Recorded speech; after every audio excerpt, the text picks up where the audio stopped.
Hi, everybody. Welcome back from a long week of arts advocacy.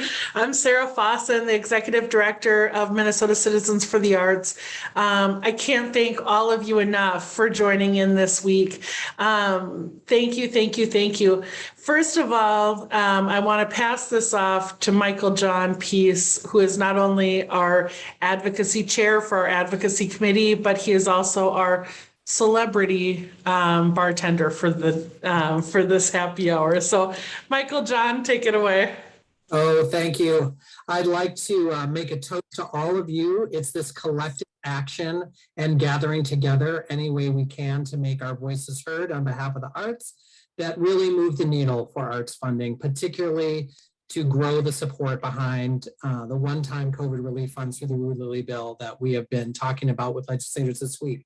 So whichever, I wish I could make you cocktails in person, but since I can't, whatever you can grab, here is to you, arts advocates from across the state. You are the reason we are successful. Thank you. Cheers. Cheers.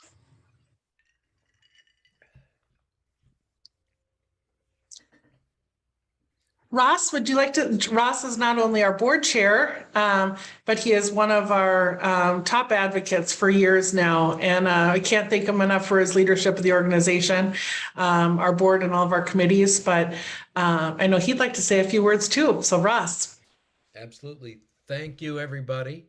I am Ross Willits, the chair of the MCA board, and raising my glass to everyone for your wonderful advocacy this week. I want to give special thanks to all of the MCA board members, many of whom are on the call now.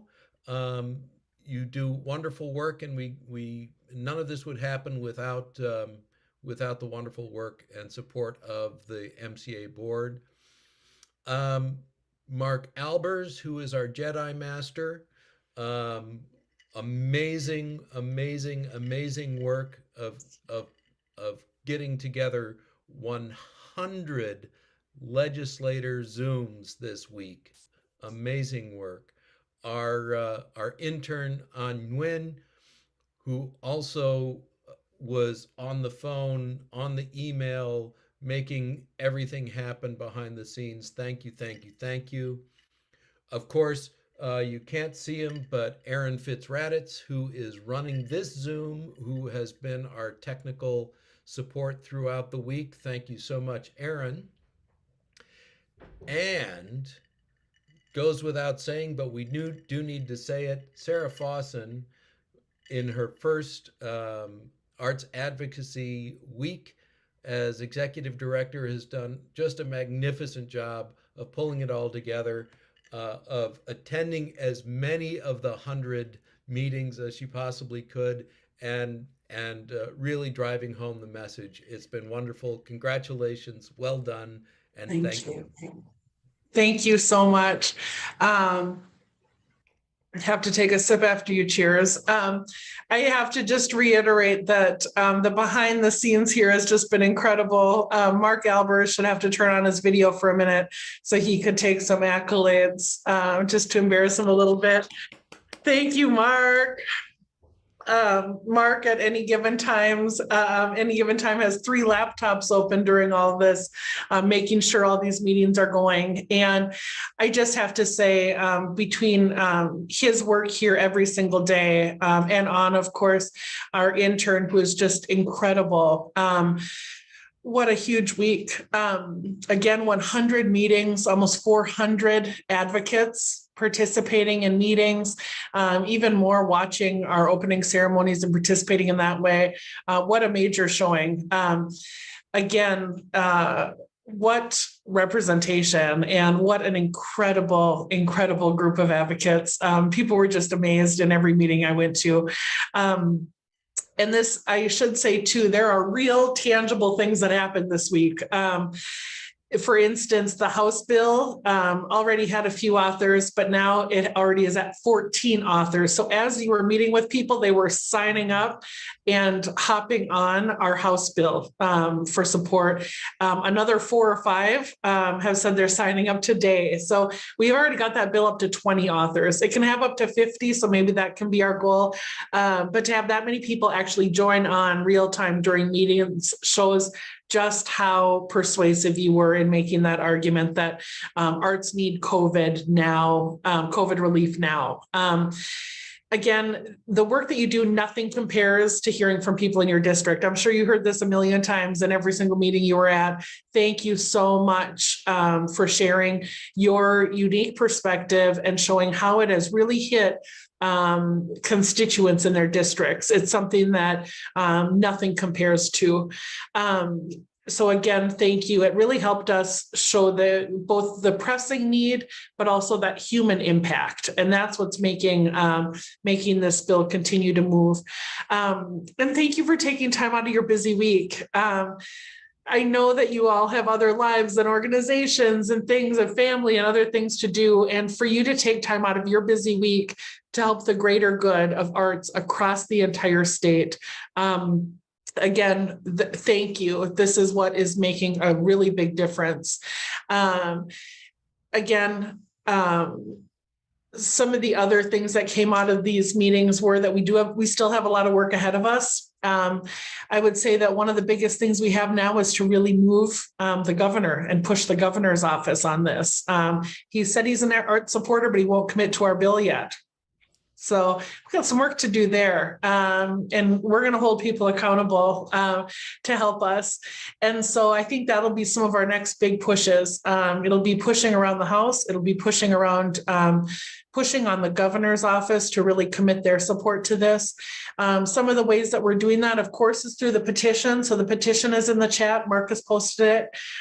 Make sure that you sign it, your neighbor signs it, your family members sign it, forward it around the office.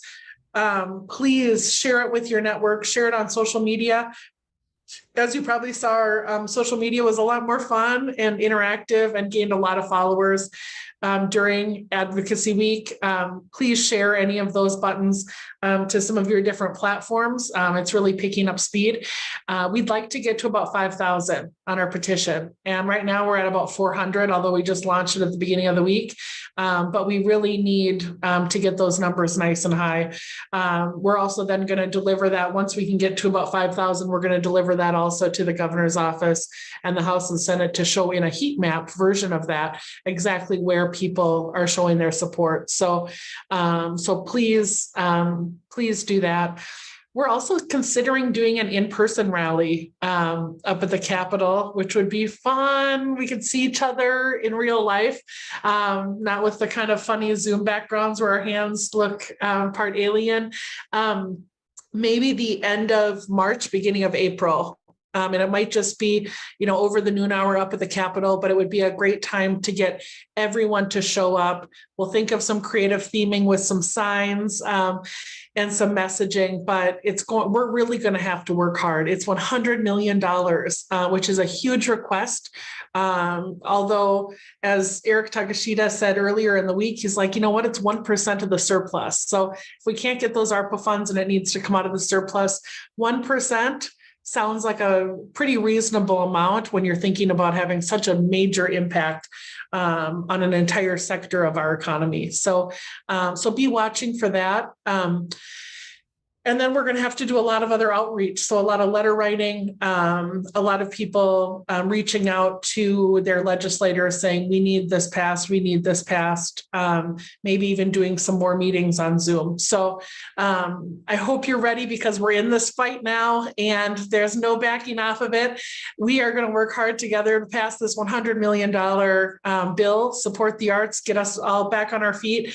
And we're only going to be able to do it if we all work together. So thank you so much. What a great first advocacy week for me personally to see all this great work happening. I know I've got a mix of a lot of energy and complete exhaustion. I think I probably did 50 of the meetings or so. So my eyes are starting to wear out and I'm starting to lose my voice, but nothing has been better than spending time with each of you and spending time hearing from these legislators. We also just shared a link in the chat about becoming a member. If you're not a member already, please join. If your organization isn't a member, please consider joining. We never, of course, have enough money to do what we would like to do to get these kind of bills passed. There's also an opportunity to just donate, to just contribute to MCA to help with these kind of actions. So if you want to just help cover some of those costs of the work that we're doing, you can always do so that way as well. But let's amp up our membership and let's really go up to level 11 in our advocacy over the next couple of weeks or next couple of months, really, and make this a successful session. So with that, I want to toast all of you. Oh, go ahead, Ross. One thing I'd like to do, I noticed that Peg Churchwell is here today in our Zoom, and I want to give a toast to Peg. She is leaving the MCA board, and thank you, Peg, for everything you've done. You've done marvelous work, and we really appreciate all your time, your effort, and your expertise. Thank you, Peg. Thank you, Peg. Thank you. And my toast, my second toast and final one is to really all of you as artists, because the tremendous wells that you have had to fill and refill again over the last 2 years to reach out and get artists hired, to connect with audiences and students and new groups and new constituencies when you were still trying to maintain relationships and serve those you were already used to serving the way you were used to serving them. We can't keep saying enough. It's been a lot. And one of the most gratifying parts of the legislative visits today was to hear legislators really honor that and hear that. So it's been a struggle. It will continue to be, but you all are rock stars. So thank you. Here's to you. Blink. in our chat, feel free to ask questions or share some of your stories in the chat. We have to do this webinar style, of course, because of all of the Zoom bombings and things that we've had, also to accommodate so many people at once. But if you want to share it all in the chat, go ahead and we can read those out loud as long as you keep it appropriate. But any other funny stories that you might have as a result of the week, please go ahead and add them. I will start by sharing that in my own home district of Glenwood, Minnesota, we were going to meet with Representative Paul Anderson, and my parents were on the Zoom, which seems like a good idea at the time. My mom's been a part of the Lakes Regions Arts Council, the RAC over there for a lot of years, so it would make sense, right? But my parents and technology are not partners in this earth, and so my mom's like across the living room and she's dialed in, and my dad, the chief is his nickname because he was a police chief, was like on his phone with it nice and close, yelling at my mom to just come on his phone. And so they sat and fought. Luckily, Representative Anderson didn't show up at that point. He actually ended up being a no-show, one of the few no-shows we had. But I think that was the entertainment value enough that Mark Albers needed to get through the rest of the week. It was quite a day.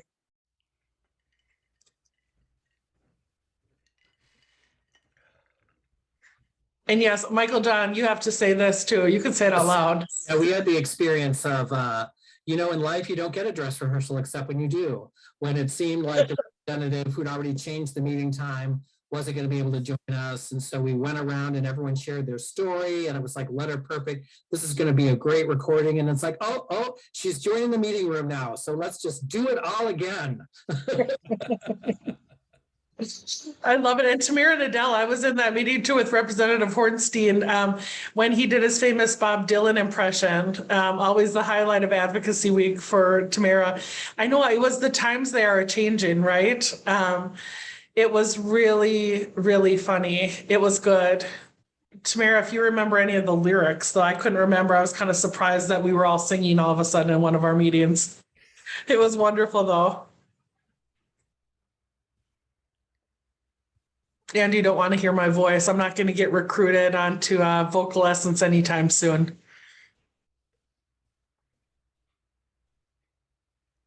Well, I do have to say it was kind of sad not to have Dick Cohen as a senator this time, because the Cohen visits are always interesting, to say the least.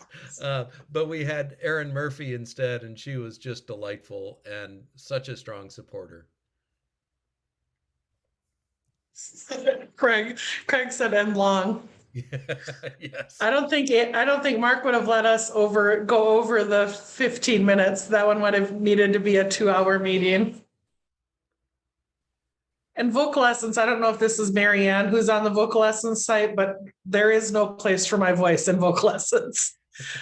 I love that organization too much to bless them with this.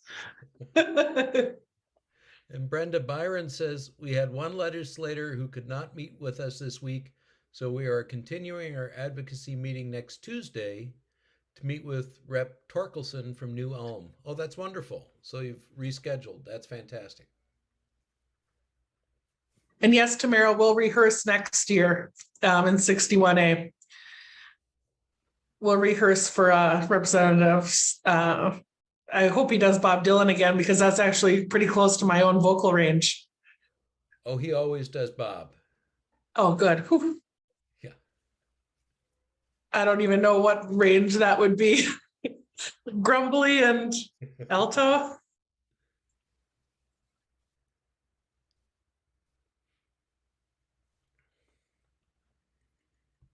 It's always the same song too. Tamara's saying it's always the same song, so it's always the times they are changing. All right, maybe I can brush up. I'll hit a couple karaoke bars.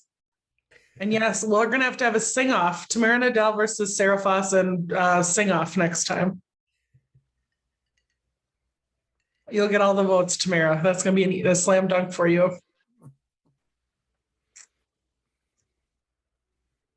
Did anyone else have any fun, interesting meetings or surprises at some of their meetings? A YouTube hit, yes, in the wrong way. In the wrong way. I could help MCA go viral. Nicole, thank you, Sarah, for taking almost 50 calls. Yeah, it probably was close to 50, don't you think, Mark? About half? Maybe a little bit more. We had some that were a little bit spaced out in some of the meetings, so I was able to join more. I'll fully admit to falling asleep in a chair last night when I got home. It's like, Tamara, my dad actually came in second in the 400 bars Dylan sound-alike contest in 1 year. Well, Tamara, then it's already in your family. You've got a leg up in this. I'm for sure gonna lose. I learned from a tone deaf father who we used to have to hide a harmonica from. He got a harmonica once and it was a disaster. No one wants to just hear that around the house.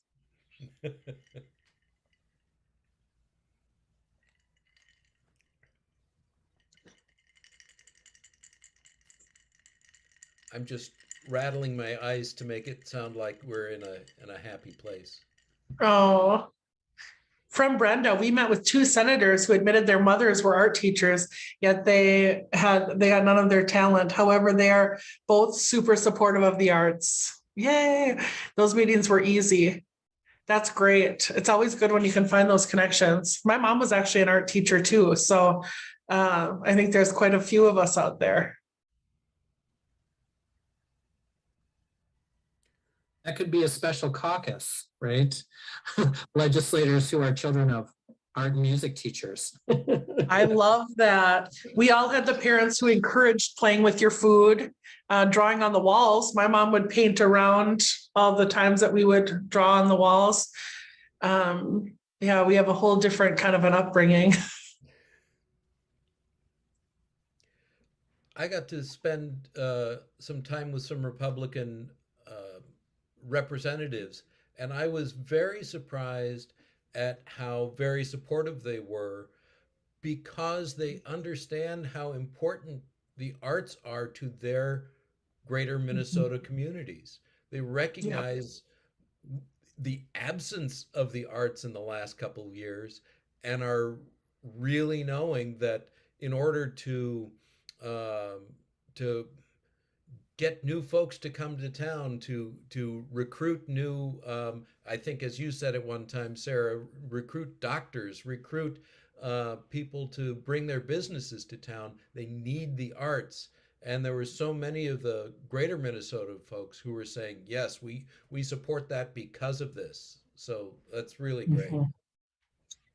I think it was very interesting to see all of the Republican support. The more we talked about it, the more this over the week kind of became a jobs bill. It was one of those kind of interesting, right now, especially, it's kind of crazy to think that Republicans in the Senate are the top art supporters right now in the state. We'll take that though. That's great. So Nicole, says, I was really glad Mary Franson spent 40 minutes with us and we had a good discussion. Were there any House members or senators who surprised you at all or admit they changed their minds? I think in quite a few of ours, quite a few that I saw, there were a lot of Republicans who had never heard of this. And once they did, they said, yeah, I'm going to read the rest and sign on or show my support. And having Rosen, Ruud, and Housley on the Senate side, all three Republicans as authors was really, it really helped get that moving. In fact, one of the funniest, I had a funny remark from a new legislator, a new senator who said, hey, if those three are the authors, I'm not going to disagree with them. And so it's nice to have this kind of Republican powerhouse behind this bill. From Dan Zilski, it was funny to ask Senator Rosen to support the bill she was co-authoring. That happens in a lot of those meetings, especially when the House members just kept joining. We would say, oh, and thank you for support. Thank you for being an author. Can we count on your support? I hope you are still supportive.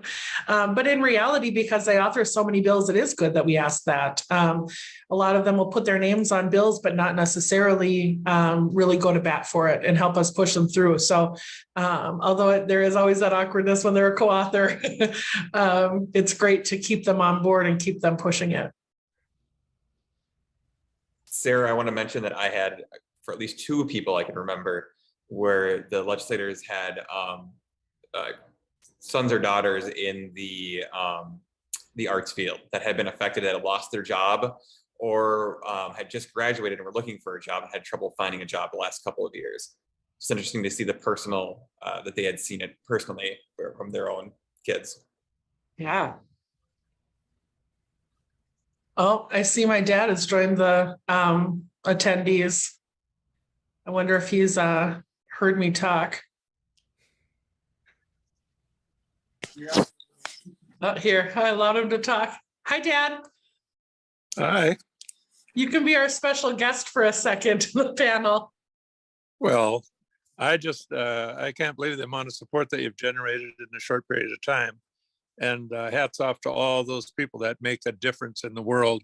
And I'm one of those that also supported the arts, because it does bring professionals to the community, whether it's for your hospital, your schools, if you have industry in your area.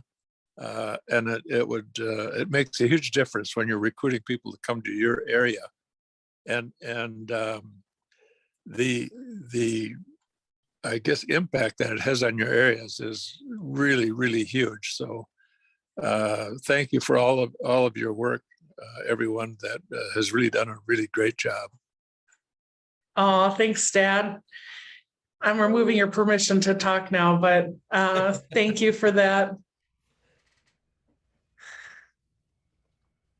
I didn't realize I could do this. So I know Go at the ahead, Zoom Rebecca. age, right?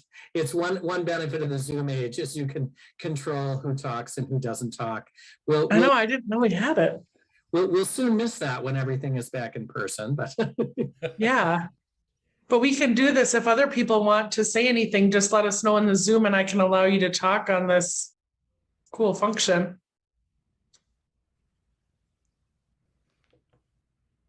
Now no one wants to. Who can follow up on Sarah's dad, who always steals the scene?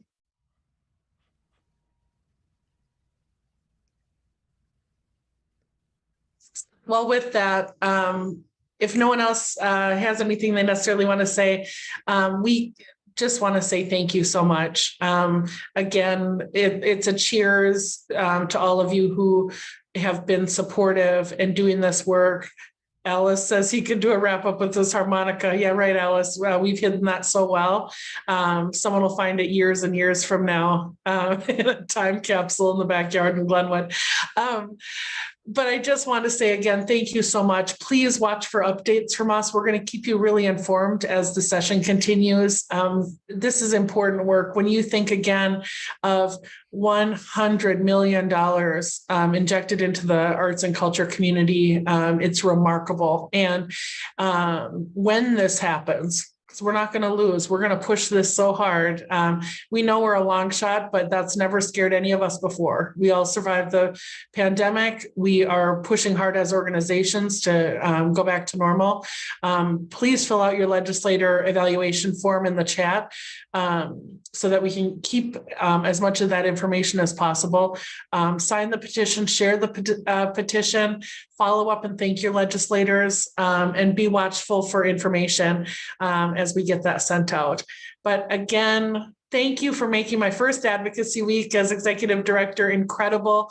You've just increased my energy and affinity towards this group.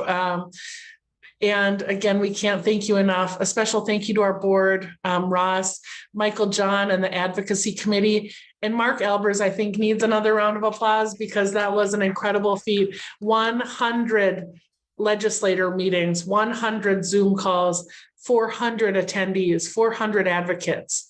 Thank you, thank you, thank you. There's still work to be done, so I look forward to seeing you all really soon. Let us know if you want to help in any way. And again, thank you. Bye-bye. Thank you. Cheers, everyone.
It's just us, right?